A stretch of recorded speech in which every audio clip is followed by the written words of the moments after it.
سلام دوستای نازنین. ما امروز میخوایم بر شما یک برنج با سبزیجات و مرغ تهیه بکنم که برنج بسیار زیاد خوشمزه و مفید است. مال مواد لازمش رو بر شما میگم.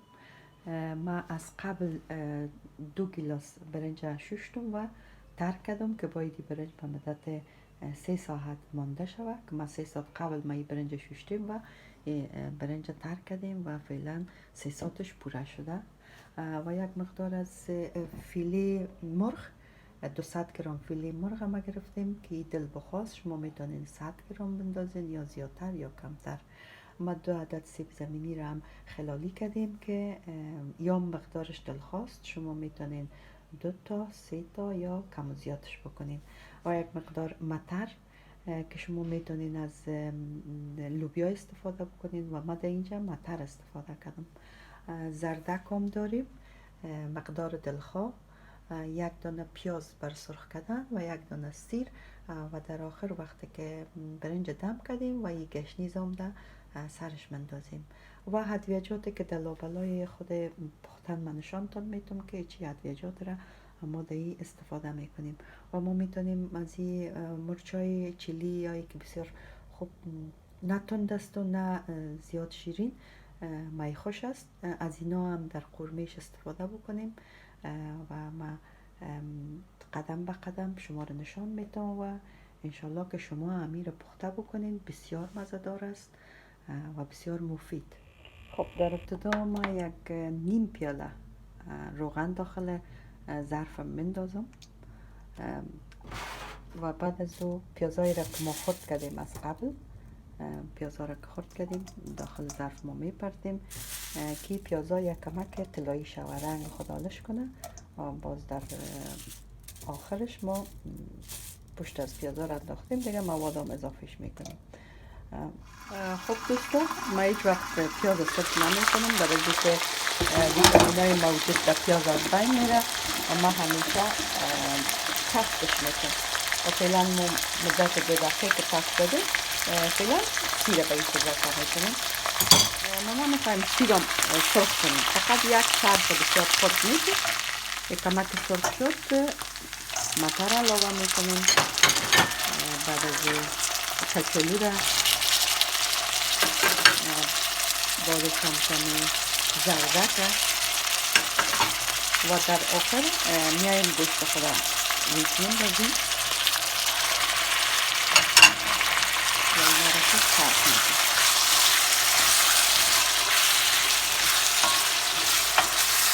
یک شکل بسیار مقبولم باش میشه.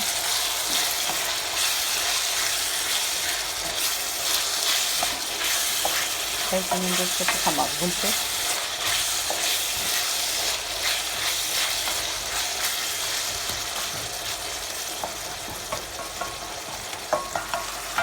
میگذاریم یک کمکی هم تفت بخورم. چند دقیقه خوب تفت شد.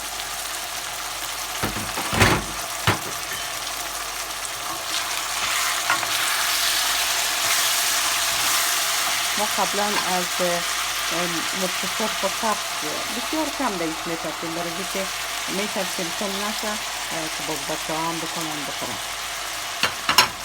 این دسته داخلش میندازیم. دوستان من پیشتر یادم رفت که میگفتم که ما از بانجورومی تازه هم استفاده میکنیم و ما بانجورومی تازه را خوب رنده کردم داخل مکسر انداختم 3 دانه بانجورومی خوب کلم. نظر به سلیقه خودتون است که خرد یا خلط و ما این بانجورومی را روی قورمه ما اضافه میکنم و این را خوب بهم میزنم که قورمه که بر برنج آماده میشه آب کار نداره. به می آب خود بانجورومی ای باید پخته شود، یعنی مزه و طعم خود برنج بسیار زیاد خوب میکنه.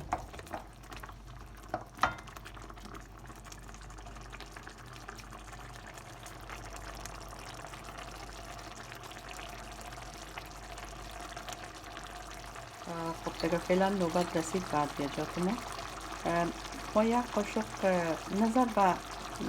نظر به سلیقه خودتان است نمک چقدر میدارید. ما یک قاشق انداختم، بسیار کم از یک قاشق زیادتر انداختم که کمک خوشتمتر شود. و من در اینجا زیره دارم، زیره هم بهش میندازم، یکم زیره میندازم، زردچوبه اگر شما خواسته باشین اما باید بندازیم چون رنگش و طعمش بسیار خوب میکنه. و زیره از مرچ سیاه بسیار زیاد کم از مرچ سیاه و یک مقدار کم هم تخم گشنیج داخل از این غذا ما مندازیم چون تخم گشنیج دیگه طعمش بسیار زیاد خوب میکنه. و سرش میمونیم بر مدت 7-8 دقیقه. باید زیاد پخته نشه، یعنی مثلا اندازه پخته شود که باز ما کده برنج دمش میکنیم خوشتم شود. خود برنج هم امی آب ازی خود برنج خوشتم بسازه. ما فعلا سرش میمونیم مدت 5-6 دقیقه دیگه باز ما براتون نشان میتونم که چی خوب سر روغن آمده. باز وقت ما برنج صاف میکنیم و مندازیمش با همی قورمه مخلوط. خب دوستا اینجا قورمه ما رو به پخته شدن است و ما در یک دیگ جدا بر برنج آب میمانیم که این آبش جوش به داخلش ما 1-3 دانه ایل چای دایش اضافه میکنیم امرای میخک 3 دانه میخک اضافه میکنیم. میخک و ایل چای داخلش اضافه کردیم و 1 قاشق کلان هم نمک. سرش بسته میکنیم تا این جوش به.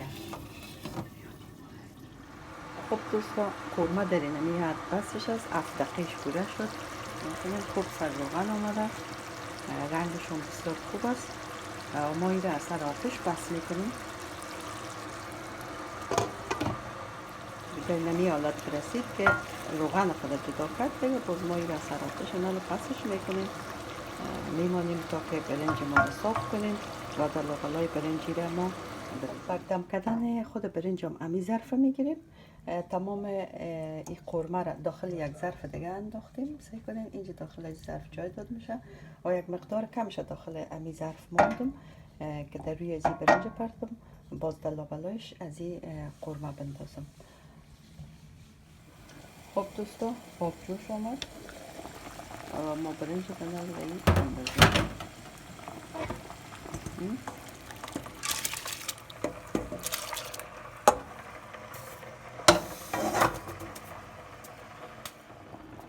قبلا ما در برنج خود ایل و میخک انداخته بودیم که نال اونا رو جدا میکنیم.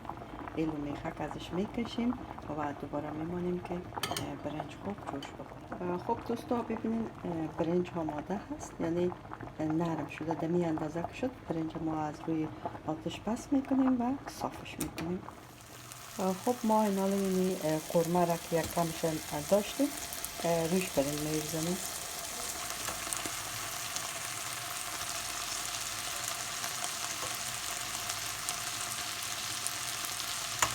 یک لا برنج میریزنیم و یک لام از این قورمه را روی برنجا میریزنیم.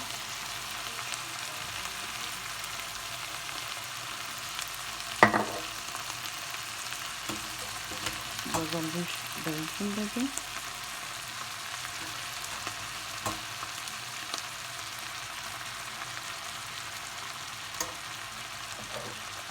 قورمه آخرم روش قرار میدیم.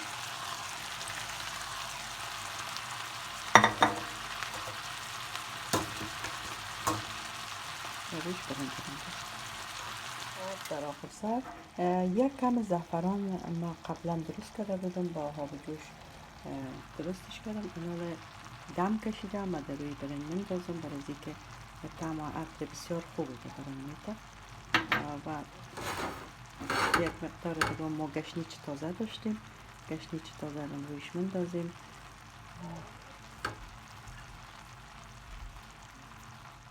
و آخری ما یک کمک دیگم زیره برای اینکه خوشحال و خوش‌طعمش کنه روش میندازیم. دیگه سرش بسته میکنیم و مدت 20 دقیقه با حرارت کم میخوایم دمش بکنیم. بعد از اینکه دم شد دیگه باز ما بر شما ایره نشان میدیم.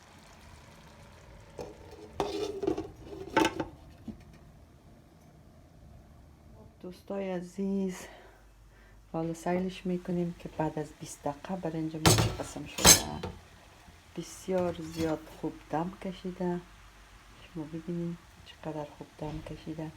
حالا ما داخل یک بشقابی را میکشم و به شما نشانش میدم.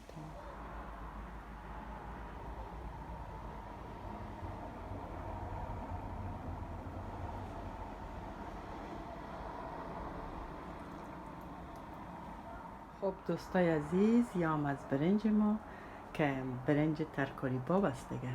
برنج ترکاری باب بسیار مفید، بسیار مزه‌دار درست شده. انشالله شما هم درست بکنین، نوش جانتون بکنین. هیچ بم دیگه نچسبیده، نرم نشده، بسیار خوشمزه و معطر است. دمی روزه که خزان است، درخت دیگه استاستا رو به زردی است.